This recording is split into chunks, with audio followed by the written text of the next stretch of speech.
Welcome, everyone. Thank you so much for coming on this night. It's actually rather appropriate that Valentine's Day is approaching, and we are talking about a book called The Lovers. But the interesting thing about Rod Nordland, and there are many interesting things about Rod Nordland, is that he, on the one hand, is this grizzled war correspondent. He has been everywhere. He has covered conflicts that go back decades.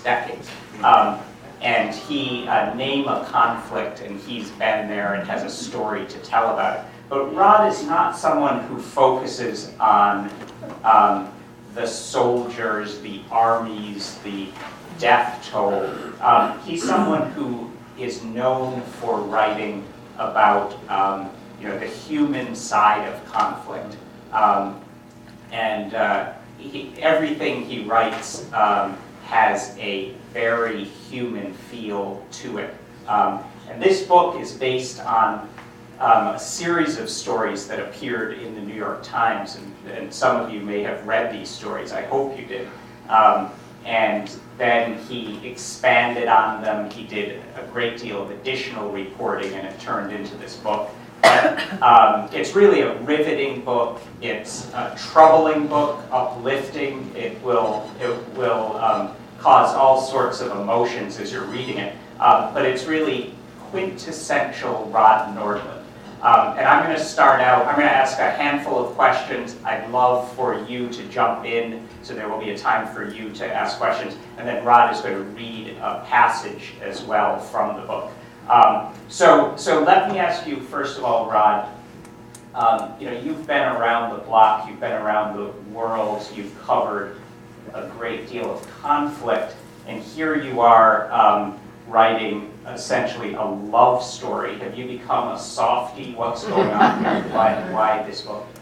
Well, actually, maybe a little bit during the course of the book, but journalists are also predators, and they're always looking for a story. And the prey I was looking for a long time was an honor killing.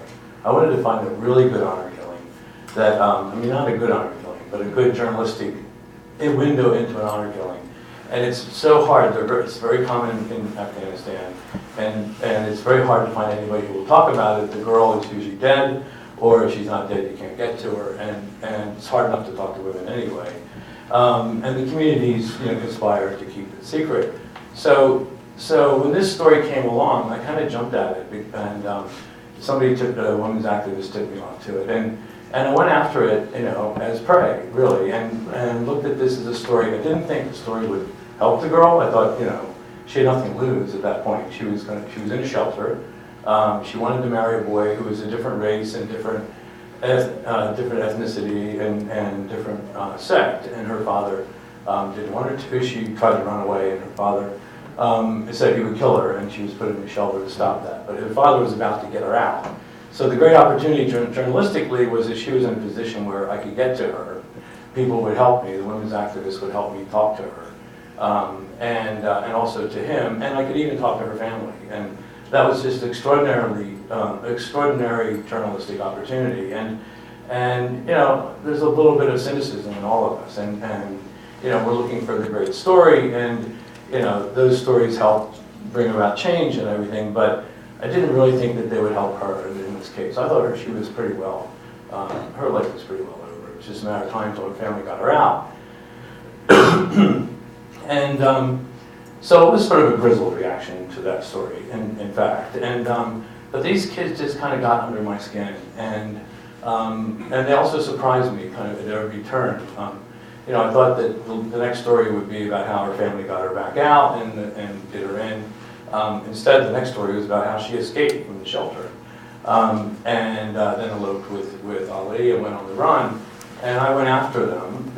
Again, a journalist is predator. I wanted to find them. This is a great story, and we particularly wanted to get pictures of them together because we'd never had that. We talked to them separately originally, and by doing that, we created this. I had to summon this big entourage, and we brought a video crew with us and everything else, and we were the most obvious thing in the Afghan landscape where we were pursuing them, and but also I felt they were like really young and foolish, and what they had done was pretty much doomed. They were going to get caught. They were 18 and 21. His father gave them $100 to get by on. They'd been on the run for 2 weeks. I didn't think they were going to last very much longer, and so they kind of had nothing to lose once again by by talking to me and helping me do a story on them. Let me ask, is there, you picked this particular couple because they presented themselves, they were accessible, but is their story unique? Are there many Zakia and Alis out there? This notion of people from different ethnicities, sects, falling in love, running off together? The ones that run off together are usually caught and killed, or they leave the countries in some cases. And there aren't many cases in which they get away, and much more commonly they give in to their parents' demands. And not just it's not just a question of marrying and get across sex; it's a question of marrying who the girl's father chooses for her. And that's a commercial transaction as much as anything else. It's how much the father can get for the girl. I mean, women are chattel, and they don't make any bones about it. They consider chattel, the husband considers his wife his property and his daughter his property. And, if there's no father because he was killed or something, the brothers would take over ownership of the women in the family. So, it just doesn't happen. But it's a mistake to think that people don't fall in love in Afghanistan. They do, just like anywhere else, and there are abundant cases of it. I mean, there's a radio call-in show where every week there's like 3 hours of calls from people, hundreds of calls, talking about their kind of thwarted love affairs and how they met this boy but they're forced to marry somebody else and so on. Like almost not a single one of those stories has a happy ending. Now, you're a foreigner, you're a male. Did that help or add challenges to getting close to this couple and reporting their tale? Yeah, it was. It made it really much harder actually. And on the other hand, we were never going to. I don't speak Dari either, and that made it harder. But we were never going to have a translator who was a woman and spoke Dari.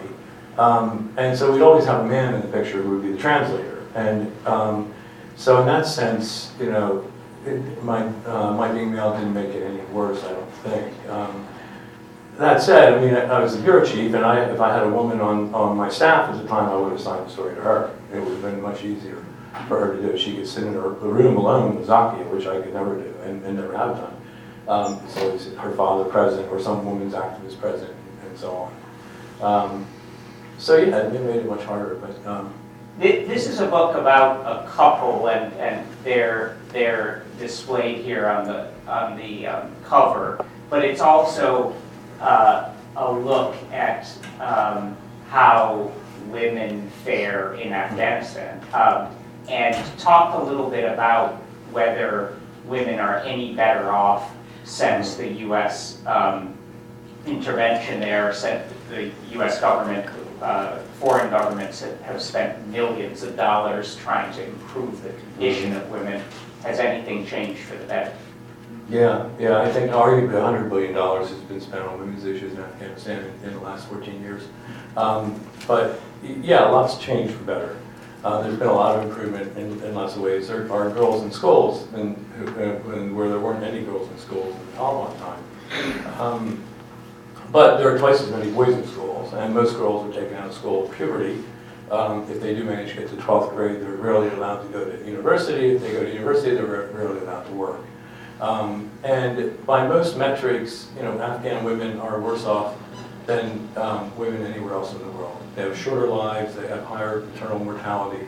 Maternal mortality, after all this investment in the country in health and women's rights and everything else, is sort of at the level that Europe was at in the 1600s. And it's just shockingly bad. So yeah, there's been a lot of improvement, but it's from a very low base and it's not going very far. And this particular case was just a good way to talk about that story and that bigger policy story, that we've made all these investments, but we haven't been able to change basic social attitudes. And if women are still considered property, And if you kill them, you're not going to be punished. And that's what makes Zakia's family so powerful in their pursuit of her, is that they know very well that if they kill her, there's never been a successful prosecution of an honor killer in Afghanistan. There's even a law in the books that says the maximum penalty for a man who kills a woman out of honor is 2 years in jail. And that does not, of course, apply to women who kill men. There's a lot of journalism in this book, a lot of behind the scenes. You mentioned your editor, you mentioned the New York Times. There's a lot of insight into how the whole journalistic process works. But you also mentioned at some point that I would become their best hope to survive, entangling myself in their lives in ways that threatened my own values and professional ethics. Talk a little bit about journalistic ethics, and did you cross any lines here? Would you have done anything differently looking back? Yeah, I definitely crossed a pretty major line. I became a participant in their story. And I was very aware of crossing that line, and I know the exact moment when I did. And it was when I decided the police were going to get them. Partly the police were going to catch them because of my entourage drawing attention to them. Probably the police would have caught up to them anyway. And I decided to put them in my car and basically provide a getaway for them, and then gave them enough cash to continue their flight, once they were a little safer further away. And then having done that, I remained kind of entangled in their lives, and I was quite aware that I was, no longer just a journalist in the case. By that point, the newspaper stories were kind of coming to an end. The paper felt that we had done enough on them. And I was starting to work on them, for a book, so it was maybe less of a problem, but it was still crossing the line. And looking, are there any editors here? Actually, everybody in Montclair is either an aspiring journalist or a consumer of journalism. And would you do anything different? You focused a lot of attention on this couple. Did that make their lives more difficult, or did you help them? Both, actually. It helped them because they didn't have any other options, really. And drawing attention to them, I think, it made the government drop charges against them, finally criminal charges, so they no longer had a criminal case, which made it possible for them to get passports and leave the country if they wanted to or were able to. So that helped them, and I think it also, at one point at least, scared her family into backing off for a time. So it did have help, and I think a lot of the women's advocates who worked, with them and who talked to me, felt that way too. On the other hand, and I really thought at the end of this, and I thought the way this book would end is they would get out of the country and go to a Western country and claim asylum, which they're abundantly qualified on 4 out of the 5 recognized grounds for asylum as persecuted people.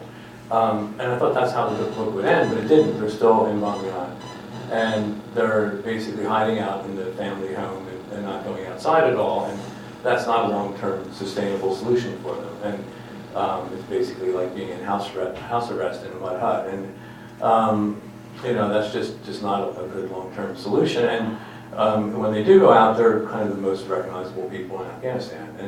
And people come up to Zakia and ask her for an autograph. And she can't write, but it's just, So yeah, I feel kind of guilty that this hasn't been able to resolve their case better than it has, although there's still a lot of people working on it. Yeah. There was a real outpouring when your New York Times articles were published, and you heard from a lot of readers. There was a lot of money that was sent in, and there's a New Jersey connection in the book that I hope you'll understand. There was a New Jersey rabbi who comes up and help us tell us about him and his role in all of this. Yeah, Shmuley Botich. He's pretty well known, actually. He's describes himself as America's rabbi, and has a TV show and a once best-selling book called Kosher Sex, I think it is.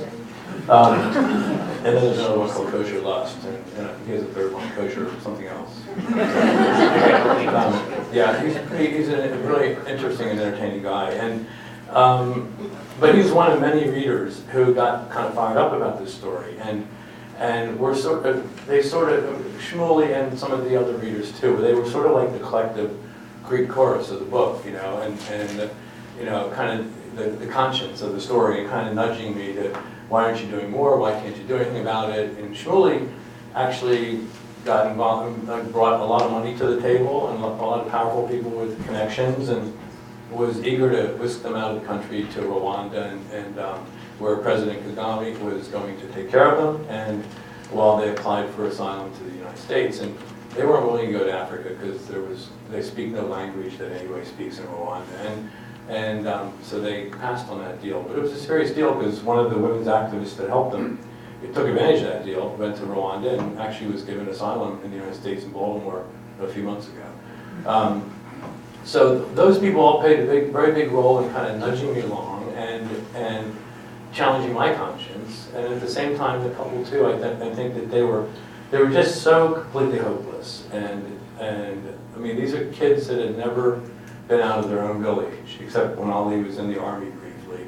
And you know, when I met Zakia, she had never seen another man other than her close relative, and certainly never seen a foreigner. And they were just completely clueless and helpless, and kind of felt like, you know, I did feel like I was their only hope at some point, and I also felt very touched by their story and kind of moved by it, and particularly about the kind of their relationship to, well, their love affair. It wasn't just, you know, a tawdry little affair between two kids who got it on behind the mud hut. It was actually something that was really informed and kind of deeply informed by poetry and literature, and even though they were illiterate, it was amazing the degree to which you know, the beauty of words and language were very much a part of their courtship and what happened to them, and that was just very touching and moving. Now, your book has gotten has been reviewed everywhere, has gotten a lot of positive reviews, but your own paper had a tough review.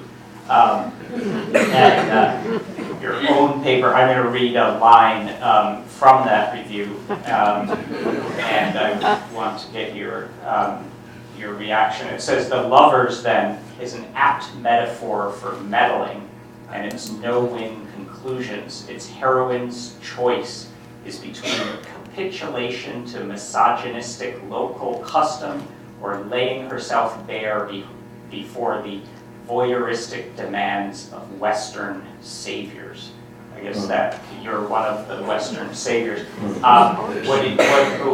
When you read these words, what was your reaction to this review? I mean, my publisher has told me they'll kill me if I comment on a negative review. They say that's like a really low-class thing to do. But I'll go for it. You know, following her argument to the conclusion, actually Zakia had a third choice, which was that she could just be killed, and that was the only real option on the table.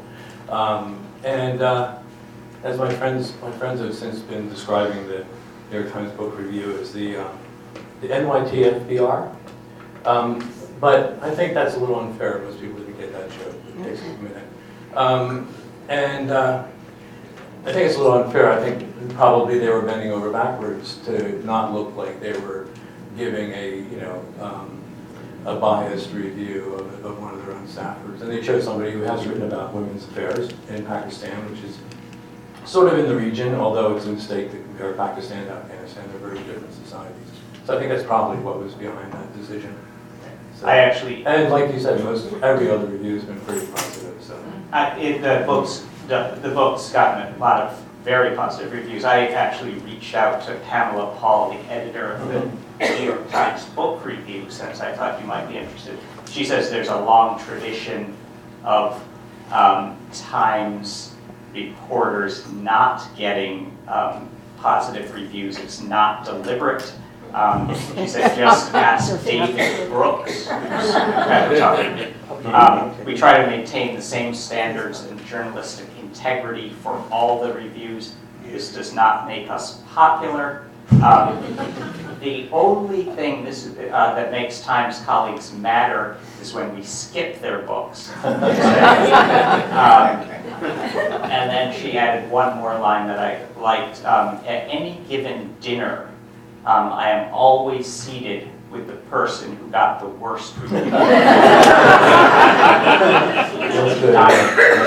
And actually, a friend sent me there was a big blowback to that review too. I think it actually probably helped the book. And a friend sent me a scholarly article in Harvard Business Review, and in which they studied 2,500 reviews and found that, and divided them into negative and positive reviews, and found that positive reviews actually help a book if it's a first-time author, which I am.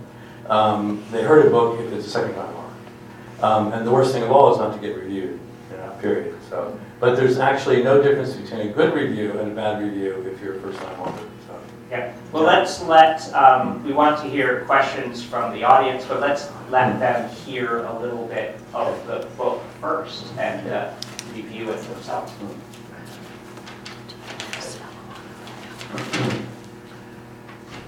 This is fairly early on in their courtship, before they eloped and before their families knew what was going on.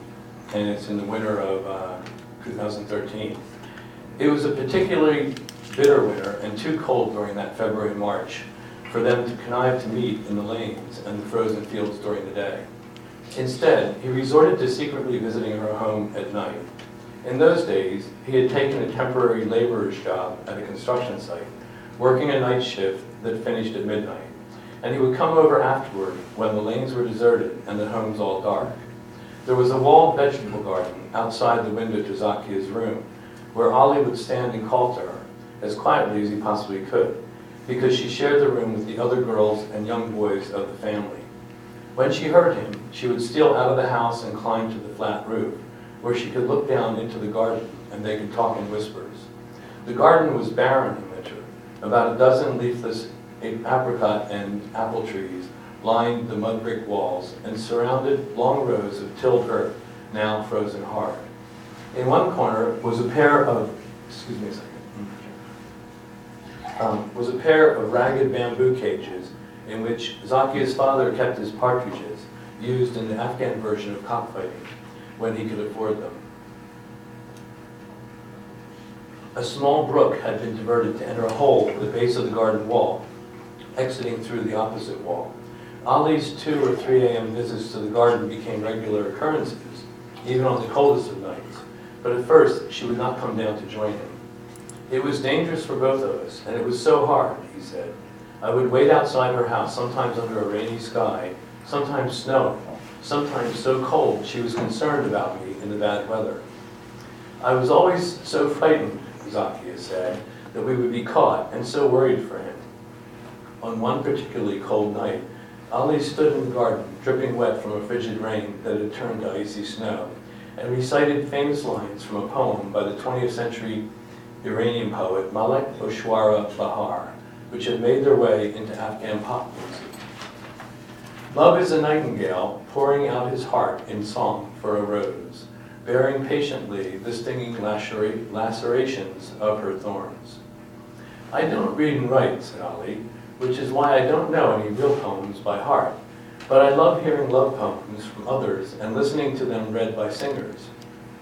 He knew that there was a world out there in which poetry existed independently of music, and he even knew a few verses from famous poems. Songs, however, he knew word for word. Memorizing the words from music was easy, and he did not need to read anything. Often he wasn't aware of the lyrics' roots in written poetry, not aware that when he recited lyrics without music, he was simply reciting poetry. They were all verses to him, arrows in his quiver. Zakia's favorite singer was Mir Maftoon, an Afghan from the mountainous northern province of Badakhshan, a place more remote than Bamiyan. Long before dawn one morning, early in the still wintry spring, Ali recited one of Maftoon's verses to her as she lay prone on the flat roof of her house, her chin on her folded hands, looking down over the edge. Your two dark eyes are those of an Afghan, but the mercy of Islam is not in your heart. Outside your walls I spent nights that became daylights. What kind of sleep is this that you never wake up? Touched by the verses and by his suffering in the cold, and freezing herself, Zakia finally came down to join him in the garden. And so their love story became a love affair, as Ali delicately put it. He would have stayed there in spite of the intense cold on those mornings, but come the first call to prayer, the Subh, which came long before any sign of dawn in these highlands, people would start stirring, going to the mosque to pray, or beginning early chores in animal pens and fields. He needed to be well away from her house by then. If someone loves someone, Zakia said later, she should have that bravery to do whatever has to be done. For a long time, I was thinking about it, and thinking about doing this, and why should I regret it now? That poem moved me. It increased my courage. Those days were so cold, and he was coming to meet me anyway, even though I told him not to come. Because the weather was very cold, I told him not to come, and he came anyway, and then he recited this poem. It was only a matter of time before they were caught. Ali slept in the same room with his older brother Ismatullah, and his nocturnal escapades did not escape notice. "What are you doing?" Ismatullah yelled at him. "I know what you're doing, and it's crazy." One night, Ali went out at 3 a.m. to meet her. Zakia Chan and I were in the garden, and we must have stayed too late because her mother saw us. She didn't recognize me because at night I would wear different clothes. I wore a hat at night, which I never did during the day. Ali ran for the garden wall, the far garden wall, and scampered over it in a bound. "Who was out there with you?" Sabza demanded of her daughter through the window. Zakia replied that she had woken up early to grind flour, and there was a farmer in the garden who begged for bread, so she went out to give him some. It was an unlikely story, and Sabza did not believe her. "Come back inside, you dead father's daughter," Sabza hissed at Zakia. Dead father's daughter, the curse cut deep. Of course, her father was still alive, but few things could be worse in Afghan society than the suggestion that a daughter might have no father to determine the rest of her life for her. Let's open up to questions. Begin so we can hear them. Great. Start with, we'll start with the orange in the front. You go. Well, do they know about the book, and do they have any idea of how famous they've become in the West, and does it matter to them? Yeah, that's a good question. They do know about it. I spent a lot of time trying to explain it to them and explain what it was. It's a little hard for them to conceptualize because they've never seen a book other than the Quran. And you know, they're in a village that has never had television set, for instance. And so even the concept of the media is really difficult for them to understand. The concept of where foreign countries are, even it's all kind of a mystery to them a little bit. But I think that they've come to understand. I mean, or at least, they've seen the public attention as something that they feel has kind of protected them and given them some strength, and so they understand that. And they have come to see movies and television a bit since all this happened, because they were in Kabul for a while, where they had more access to that sort of thing. And when I was despairing of really getting them to understand what the book was, I said, well, after the book, like for sure, there will be people that are interested in making a movie of it. And they're very interested in that. And that they really do understand. And that actually is taking place. And there's been so much interest that I went out and found them an entertainment lawyer, who could work for them independently. So they'd have their own independent counsel. So they're living in a mud hut in hiding out in Bamyan. And they have a New York entertainment lawyer. It's a bit absurd, and hopefully that won't last long. Hopefully, by spring, find some way for them to get out. Do we know who will play Zakia? Too premature. Yeah, maybe like Tom Cruise and Jennifer Lawrence. I mean, Ali's a really handsome guy. He's quite short, like these Hollywood A-list actors. And Zakia is actually quite much prettier than her pictures usually. Any other questions? Hi. Yes, you mentioned that you thought that by the end of the story that they would find asylum somewhere, but they decided that they had passports and all that, and probably a bit of money by this time, I assume. Any idea why didn't do that? Oh yeah, it's a long story. It's a big part of the book actually, but no, I'm happy to share it. They did flee Tajikistan, which I helped arrange for them. They didn't want to go to Pakistan or Iran. Iran was kind of a dead end. Pakistan is full of like 1.5 million Afghans. So fleeing to Pakistan is not really fleeing Afghanistan. It's just moving to a suburb, basically, where there's still a risk to them from her family, who could easily pursue them there. So they settled on Tajikistan as a place they were willing to go. They speak Dari and Tajik, the dialect in Tajikistan is almost the same. So they decided to go there, and within a few days, inexplicably, the secret police had picked them up, robbed them of everything they had, beat up Ali because he objected to them touching his wife to take her jewelry off her, and then deported him from the country. And by that point, she was also, getting quite pregnant, and so they decided not to try to run again while they had a baby. It was kind of too late, so they wintered in Bamiyan again. And by the next year, that was last year, there were these millions of people, or hundreds of thousands of people, including from Afghanistan, fleeing to Europe. And they initially were planning to join that. Because once they got to a third country that would consider their asylum request, they would get resettled for sure and be given asylum. And everybody's explained that to them, but nobody's willing to take them from their own country. So they were going to do that, they're all ready to go, and I was going to follow them, and that would have been a very nice ending to the book, I think, actually, and they would have been safe. But one of Ali's friends showed them a picture on his cell phone of Aylan Kurdi, the little toddler washed up on the beach in Turkey, and they looked at their daughter Rukia, and they decided they weren't going to do that. And they asked quite rightly, I wrote a story actually for the review on it, why do we have to go risk our lives in order to get asylum if we're qualified for asylum? And it's a peculiarity of international law, and it's one that's fueled a lot of this exodus to Europe. And so they've decided not to go unless they can get a visa from the country. They've tried that, and but every embassy, and including the American one, has turned them down so far. In the back, we had a couple of questions. Which one? Yeah. I had a twofold question, but you've answered the first one just now. The other question is, you traveled around the country and following them to wherever they had headed out. What was it like to travel in the country? Is it unsafe? Is it dangerous? Yes, traveling in Afghanistan is dangerous.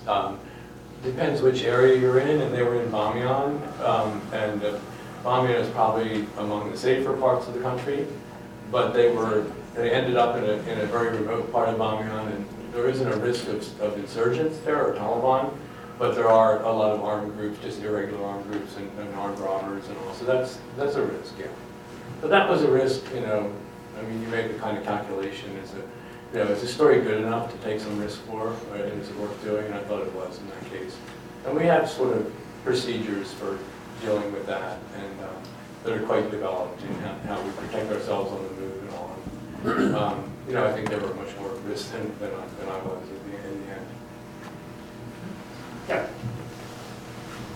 Kind of to tap onto that, was there ever a point where you kind of thought to yourself, maybe I better stop this, or did you fear for your life throughout any of the process? Actually, no, and her family no longer speak to me, which is understandable, but I don't think they want to hurt me. They're not, the kind of horrible thing about honor killings is that, they're completely focused on the woman. And I don't think they even care much about killing Ali. Ali's just seen as doing what men do, they seduce women, or rape them or whatever, and that's sort of part of the culture. But what Zakia did was unforgivable, and I think they would kill Ali if they caught both of them together, but they wouldn't bother to pursue him, and I think even less would they waste any effort on me. But on her, plus there would be consequences for killing me, or killing but even maybe killing Ali, but for killing a woman, like nobody gets prosecuted for that. So that, I think can kind of embolden the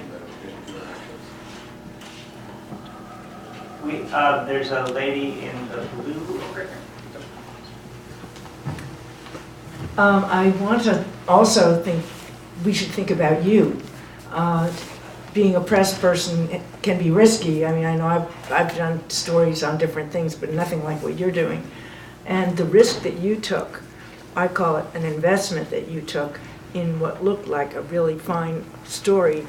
I want to commend you for how you leveraged that appropriately to your people here in New York to support you. And I'm curious to know, how, did you occasionally say to them, hey, this is getting real tough, I'm having some hard times here? Did you ever have to, re-enlist their support, so to speak, through the process? Actually, the paper was really supportive. They gave the story a pretty good ride, and I think we ran 8 or 9 stories on it. And they ran video. They spent a lot of effort producing a nice video, which had helped to make the reaction even stronger. And that had. After the video ran, it was amazing to see. I was getting an hour worth of email to read every morning, and after the video ran, it was like 3 hours a morning. It became a problem dealing with it. So yeah, the paper was very supportive. At a certain point, and at a certain point they said, and it was sort of after I had a book contract and people knew I had a book contract, at a certain point the editor started saying, another one of these stories, I think we've done enough of this now. And I think some of my editors felt like, well, we don't want to promote a book, right? Which actually, the publisher was really pleased to hear, because they were begging me not to do any more stories, because they didn't want to saturate the market for the story, and they were actually pleased that we stopped doing stories. But all along, I kept getting harassed by readers who said, or wanted to know what happened, and what was the follow-up, and there was about a year when we didn't do any stories, and I still to this day get email, well, I guess not now since the book's out, but until pretty recently I was getting emails from people saying, what's going on with them. And people had a real personal connection to them, and still do. And, there's still people that keep begging me to let them send them money, and I think there's a limit to how much money people should send them. It kind of distorts the whole situation. It makes it easier for them to just stay put. Maybe get killed eventually. Yeah, Rod was covering Afghanistan during all of this. This is not the only thing he was covering. So how he managed to track a couple around the country and cover a conflict in a very complicated country, I don't know, but he managed to do so. Well, part of it's a tribute to Times management, not to suck up to them or anything, but but it's true. The paper has invested in really heavily in Afghanistan. We haven't cut our budget there. We haven't cut our staff. We have staff shortages, but we are we have 4 times the budget of any other news organization in Afghanistan, and 3 times as many correspondents. And we could cut that all in half and save $1 million a year at a time of economic hardship. And the commitment from Sulzberger to Team Bouquet and everybody else is, we're not going to cut back in Afghanistan, even if everybody else does, and everybody else has done. So I was lucky to have a big bureau. I think actually at the time this story broke, there were 3 American correspondents, and there were a lot of breaking stories. But I was able to take a week off, because it takes a week to go to Bombing on, and with flights, and you can't use the roads to get up there. But I had that leisure to spend a whole week, investigating a story that may not have panned out. And it actually came about because of a spam email I got that was sent to every journalist in Afghanistan from a women's activist, and I actually found it in my spam folder, and I was the only one, I guess, who had the resources really to spend a week up there and look into it. Nobody else followed the story at all. I asked your editor to say something mean about you, and this is what he couldn't.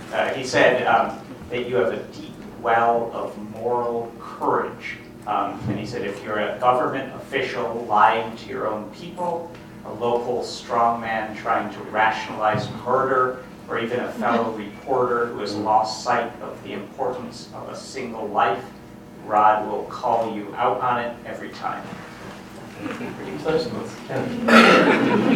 Sir, I'm coming. Do you have any insight on why they were unable to obtain amnesty? Do you have any insight on why they were unable to obtain amnesty in any country, including the United States? Is it just bureaucratic stupidity?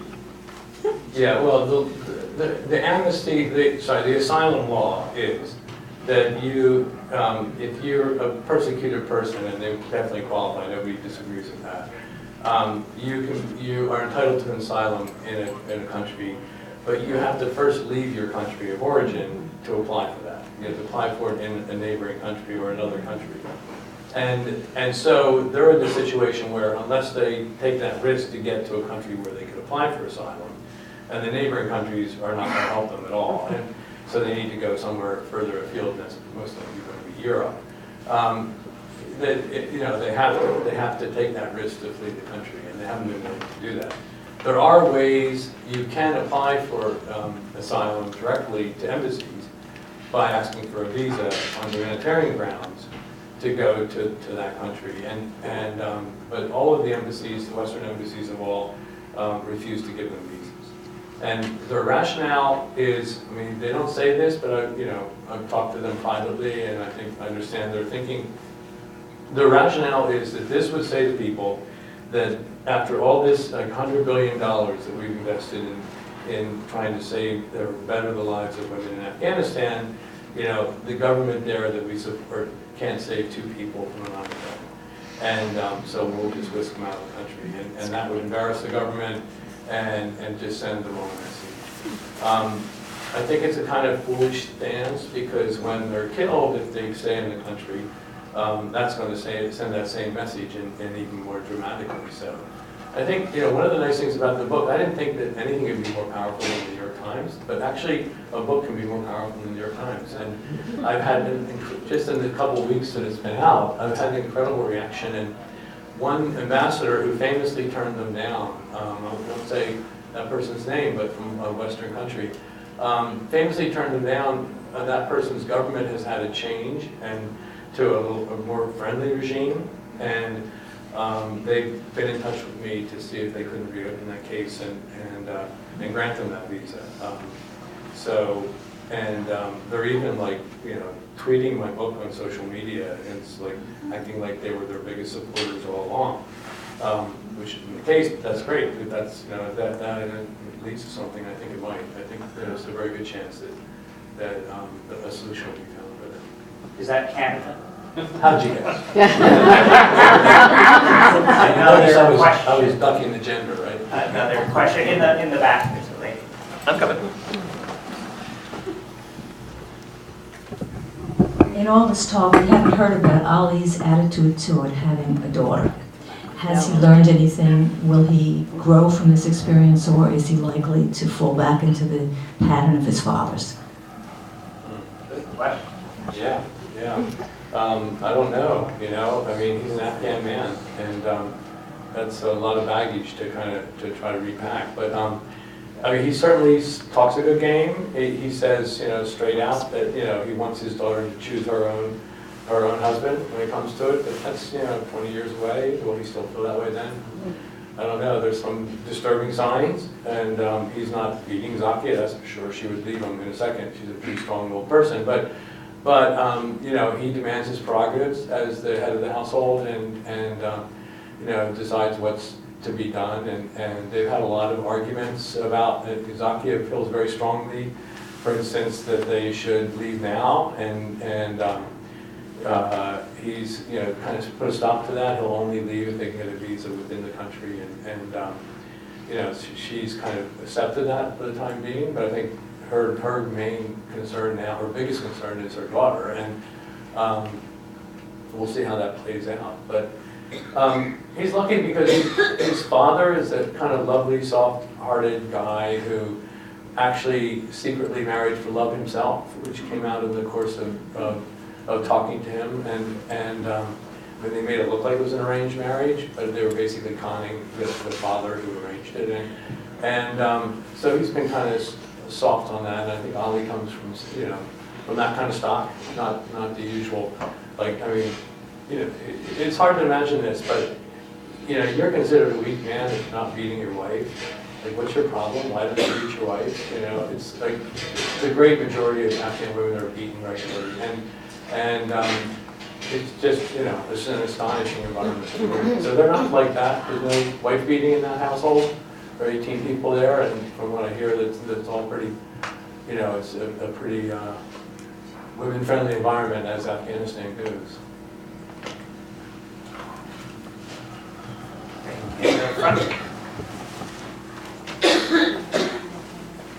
Oh, it wasn't. Yeah. Okay. You said that you knew the moment that you crossed over from your journalistic rules and became involved with them. And you also mentioned feeling guilt. So 2 parts to this. Did you also feel regret? And how has it influenced you going forward and your predator journalism? Would you do it again? Yeah, I'm still, you know, a higher level predator. Definitely, I would go after it. Yeah, if I saw another good story, for sure. And I don't feel guilt because I crossed the line. I don't think I had a choice. I had to behave as a human being. I mean, it's like coming across a car accident. If you're a photographer, you're going to take a picture of people first, or you're going to render first aid. You know, and it's kind of like that. I don't think I really had a choice. And you know, I would have much more greatly have regretted that, having made, if I had stood aside and just let them get captured. And that would have, in a way, have been the better story on the short term, you know. You know, honor killing, a girl flees honor killing, caught, you know, handed to family, honor killing carried out.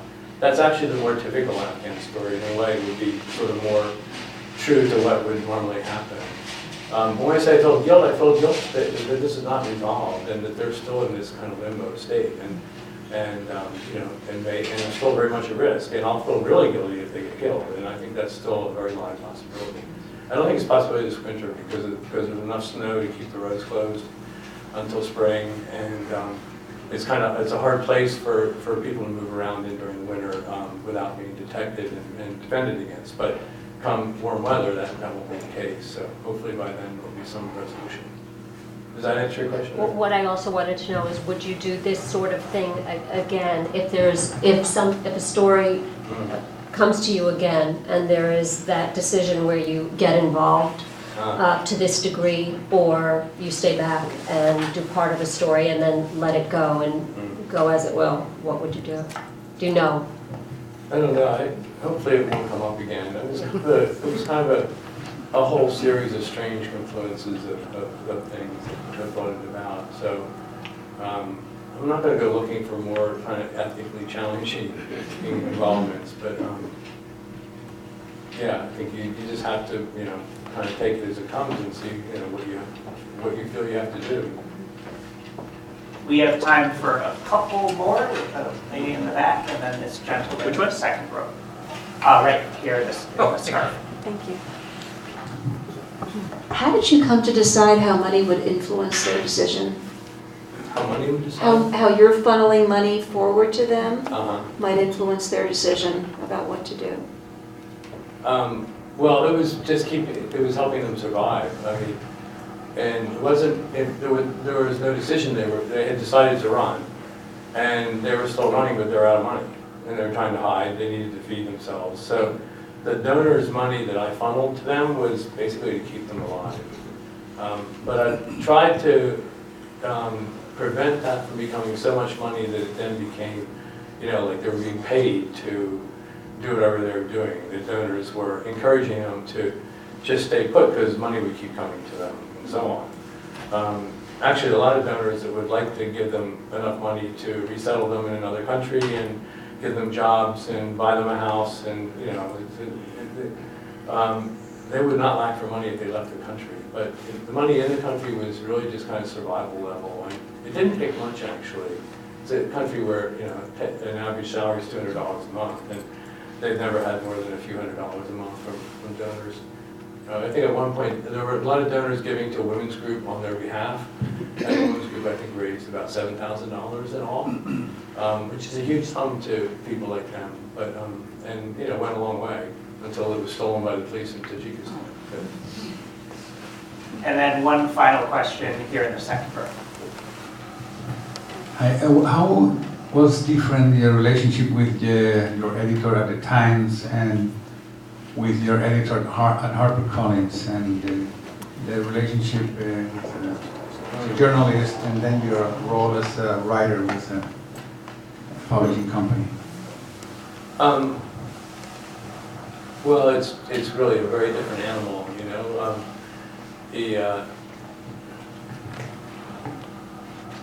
Yeah, I'm not sure. I mean, are you asking in terms of the writing itself, or? Yeah.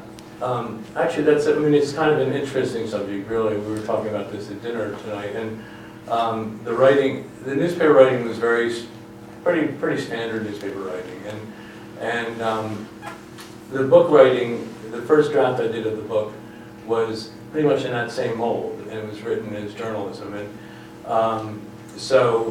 when action was described, it was described if I wasn't there to watch the action was described by people in direct quotation from interviews with them. And the whole book was like that. And the editor at at Echo, actually, at HarperCollins, wanted me to take all that out and just do a narrative in sort of omniscient narrator style.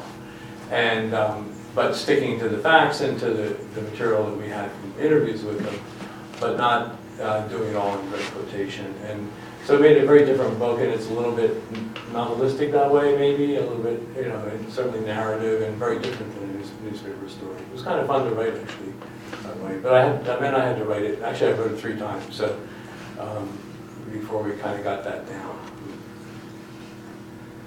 Great. Well, thank you all very much. Thank you. Thank you so much. Mr. Morgan will be signing books at the Watch and Bookseller table after the event. Thank you so much for coming.